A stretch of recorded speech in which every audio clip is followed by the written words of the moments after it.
Oh, hey there. Welcome to Coastal Boy. I'm Derek Jones. Come on, follow me on my journey as I sail around the world upon my sailing vessel, the Southern Lady.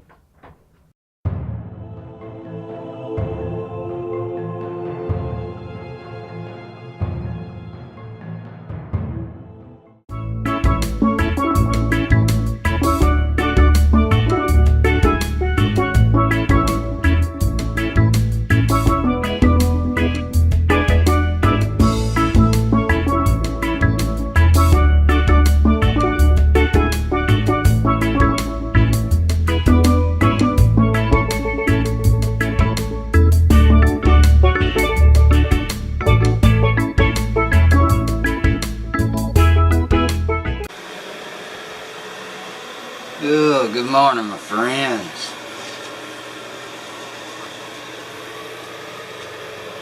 It's gonna be a beautiful day. Cold but beautiful.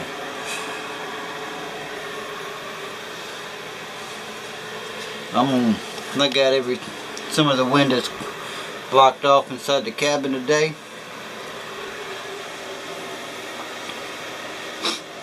I got the heater on, and I'm going to do a whole lot of work inside the boat today. I'm going to finish trying to get these floors sanded, and we might do a little bit of wiring in the back of the boat that I need to get done if it warms up a little bit. We got down in around freezing last night, so but just another day in paradise. I'm going to show y'all just a day in my life here on a boat. One thing about a boat, owning a boat, if you're going to own and live on a boat, is you got to be your own carpenter, you got to be your own plumber, you got to be your own electrician, you got to be your own mechanic. You got to be well versed and be able to do it all. Most of it I already knew.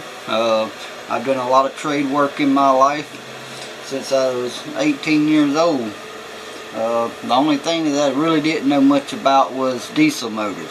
I can work on gasoline motors all day long. But after going online, taking a few courses and watching a ton of videos and reading some books on it, I feel pretty confident in my abilities to be able to do what I need to on this little diesel at any given time. And yesterday I drained all the fuel, got all the fuel out of there, changed all the fuel filters and the water filter that collects the water from the fuel, which better known as a water separator for y'all that know what I'm talking about. Bled out all the air out of the lines and finally got this motor kicking off pretty good. Since she come off the hard, I've run 2 cans of seafoam through her now, and man, what a difference, what a difference. So, but like I said, today we're gonna tackle these floors and start sanding. I'm gonna have these floors finished by the end of the week, so I can get a new stain on them and get them looking pretty, and then get the throw rugs thrown in here.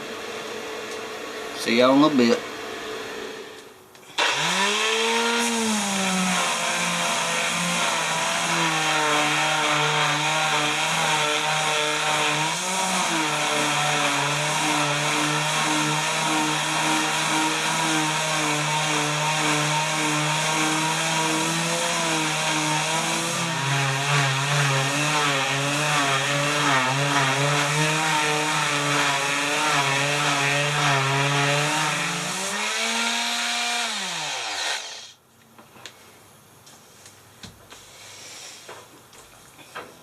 Just another day in paradise.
Got it all tidied up and finished.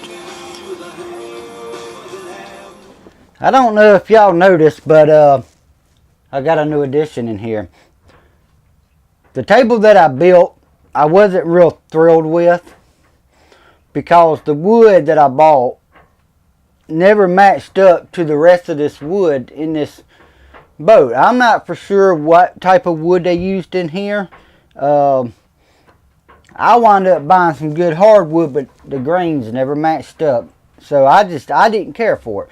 So yesterday, you know, up under this settee here that I'm sitting on is another piece of board that matches all of this. It's the same color. And what it's designed to do is flip out so this becomes a double berth for if you got anyone staying on board, say another couple and they need a place to sleep. The most I would ever have on this boat traveling is going to be 3 people. I'm able to sleep myself and one more up inside the captain's quarter, and then I got the rear berth.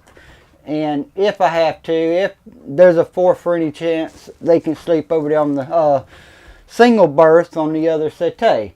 So I wound up pulling this board out, and what I was going to do is take it to the house and run it through the saws and trim it all down and make my table out of it.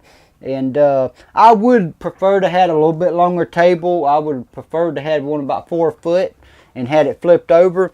But as I was coming up out of the back yesterday and I was sitting there unloading the wood up out of the boat to the docks, one of my old buddies walked by, Mr. Baker from right here in Biloxi. And Mr. Baker, he's an old-time shrimper and really good guy that's real big into these old sailing vessels.